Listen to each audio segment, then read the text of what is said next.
Hello everyone, welcome to mister science watch. और आज हम पढ़ने वाले हैं number of particles in a unit cell. मतलब एक यूनिट सेल में कितने पार्टिकल्स प्रेजेंट है।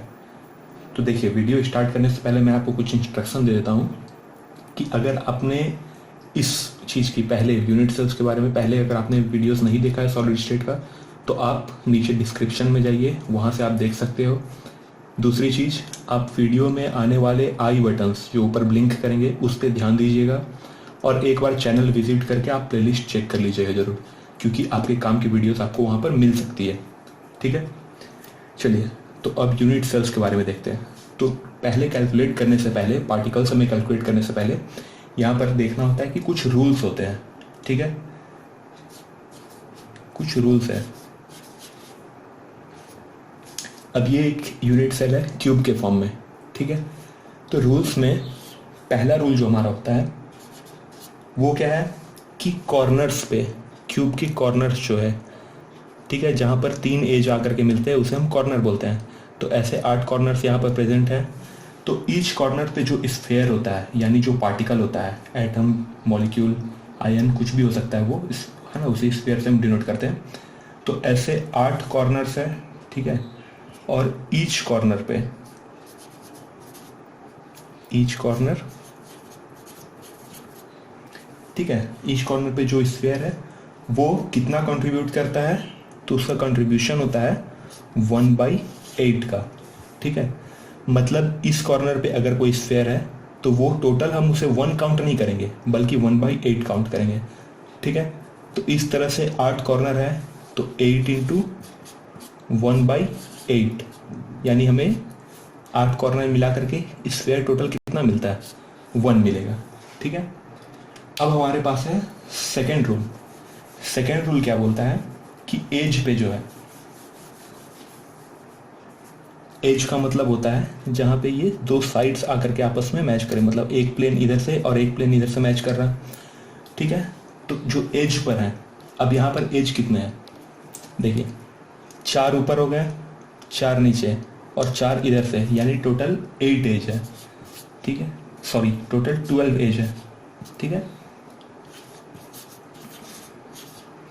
अब 12 एजेस में होता क्या है कि किसी भी एज पे अगर कोई स्फेयर है तो उसका कंट्रीब्यूशन होता है यहाँ पर 1/4 का। मतलब एक स्फेयर जो है वो 4 भाग में बटा हुआ है बाकी यूनिट सेल्स में। तो अब 12 है, मतलब हर एक एज पे अगर प्रेजेंट होगा तो 12 इंटू 1/4 गिव्स 3। मतलब अगर हर एक एज पे प्रेजेंट रहेगा तो उसका कंट्रीब्यूशन होगा 3। समझ आया, मतलब 12 स्फीयर तो अटैच्ड है उस क्यूब से देखने को, पर टोटली वो उस क्यूब में अगर हम देखें तो 3 स्फीयर ही एक्चुअल में वहाँ कंट्रीब्यूट कर रहे हैं अपना वॉल्यूम। अब थर्ड देखिए, थर्ड रूल क्या है कि फेस पे, ये है फेस। ठीक है, इस तरह से 6 फेस होते हैं, मतलब कि ये प्लेन जो पार्ट है इसे फेस हम बोलते हैं। तो 6 फेस है टोटल। हर एक फेस का कंट्रीब्यूशन जो होता है वो होता है 1/2 का। 1/2 इसलिए क्योंकि यहां पर आप देख सकते हो कि सपोज कीजिए कि ये वाला पार्ट जो है वो फेस है। ठीक है, अब फेस का 2 साइड होता है,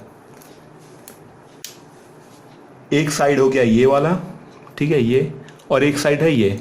अब सपोज कीजिए कि ये कोई स्फेयर है जिसे फेस काट रहा है, तो काटने पर क्या है, वो हाफ इधर बढ़ जाएगा और हाफ इधर बढ़ जाएगा। ठीक है, इसे इस तरह से समझ सकते हैं कि ये कोई एक स्फीयर है, इसे हम काट दिया हाफ हाफ, तो हाफ चल गया एक यूनिट सेल में, हाफ चल गया दूसरे यूनिट सेल में। ठीक है, तो इसीलिए हाफ कंट्रीब्यूशन होता है। अब ऐसे फेस कितने हैं, तो टोटल 6 फेस है। अब 6 इंटू 1/2, मतलब 6 फेस का कंट्रीब्यूशन है हाफ हाफ, तो टोटल कंट्रीब्यूशन कितना होगा, 3। ठीक है, तो फेस पे होने से होता है कंट्रीब्यूशन 3। अब एक ध्यान देने वाली चीज जो है, यहाँ तो हमें हर एक स्फेयर जो है वो बटा हुआ मिल रहा था, लेकिन अगर बॉडी में हो, ठीक है, बॉडी मतलब एक यूनिट सेल में एक ही पूरा जितना भी एज हो गया, कॉर्नर्स हो गया, फेस हो गया, सब मिला करके एक यूनिट सेल बनता है। तो बॉडी यानी कि कितनी बॉडी है, एक यूनिट सेल मतलब एक बॉडी इट सेल्फ वो है। ठीक है, तो बॉडी में कंट्रीब्यूशन भी कितना का होता है, 1 का, मतलब 1 यूनिट सेल इंटू कंट्रीब्यूशन भी 1 इक्वल टू 1। मतलब अगर बॉडी सेंटर्ड में है, बॉडी के बीच में है कोई स्फीयर, तो वो पूरा पूरी उसी यूनिट सेल को बिलोंग करता है, उसका कोई भी पार्ट दूसरे यूनिट सेल में नहीं जाएगा। ठीक है, अब जब आपको रूल्स पता चल गया है कि किस तरह से पार्टिकल्स डिस्ट्रीब्यूट होते हैं एक यूनिट सेल में, मतलब एक स्फीयर कितने पार्ट्स में डिस्ट्रीब्यूट होता है अलग अलग अगर लोकेशन पे अगर प्रेजेंट है तो उसके बेसिस पे हमने देखा यहाँ पे कि अब है हमारे पास एक simple cubic unit cell. Simple cubic unit cells में होता क्या है कि particles are present only at corners. ठीक है, मतलब हर एक कॉर्नर पे पार्टिकल्स प्रेजेंट रहते हैं। तो टोटल हमारे पास है कितना कॉर्नर, 8 कॉर्नर है हमारे पास टोटल, और सिर्फ कॉर्नर पे ही पार्टिकल्स हैं और 8 कॉर्नर है। हमें पता है कि कॉर्नर पे अगर पार्टिकल्स प्रेजेंट हो तो उसका कंट्रीब्यूशन होता है 1/8। तो total simple cubic unit cell में कितने स्फीयर्स प्रेजेंट होते हैं या कितने पार्टिकल प्रेजेंट होते हैं, तो वो है 1। ठीक है, अब ये स्फीयर या पार्टिकल जो मैं बोल रहा हूँ, इसका मतलब वो एक मॉलिक्यूल भी हो सकता है, एटम भी, आयन भी, कुछ भी। मतलब सिंपल क्यूबिक यूनिट सेल में कुछ भी है तो वो एक ही है टोटल। ठीक है, सेकंड है body centred cubic unit cell. इसमें क्या होता है कि कॉर्नर्स जो हैं 8 कॉर्नर्स, ठीक है, तो 8 कॉर्नर्स पे पार्टिकल प्रेजेंट होते हैं। ठीक है, मतलब क्या है कि 8 कॉर्नर्स और कंट्रीब्यूशन हो गया हमारे पास हर एक कॉर्नर पे 1/8 का, तो यहाँ कंट्रीब्यूशन हो गया 1, प्लस इसमें और क्या प्रेजेंट है, बॉडी के सेंटर्ड में। ठीक है, अब हमने देखा कि बॉडी सेंटर्ड में रूल्स में हमने पढ़ा है कि अगर प्रेजेंट है तो कंट्रीब्यूशन होता है 1 का। ठीक है, मतलब एक यूनिट सेल इंटू 1, कंट्रीब्यूशन है 1। तो body centred cubic unit cells में टोटल कितने होते हैं पार्टिकल्स, 1 + 1, इन दोनों को ऐड कर देंगे तो टोटल है 2। ठीक है, तो 2 पार्टिकल्स है body centred cubic unit cell में। थर्ड है face centred cubic unit cell. इसमें क्या होता है कि पार्टिकल्स जो हैं वो कॉर्नर्स, 8 कॉर्नर पे तो प्रेजेंट होते ही है, यानी कि कॉर्नर पे 8 कॉर्नर्स हमारे पास है, हर एक कॉर्नर पे 1/8 का कंट्रीब्यूशन, तो इक्वल टू 1 पार्टिकल हमारे पास हो गया 8 कॉर्नर मिला करके।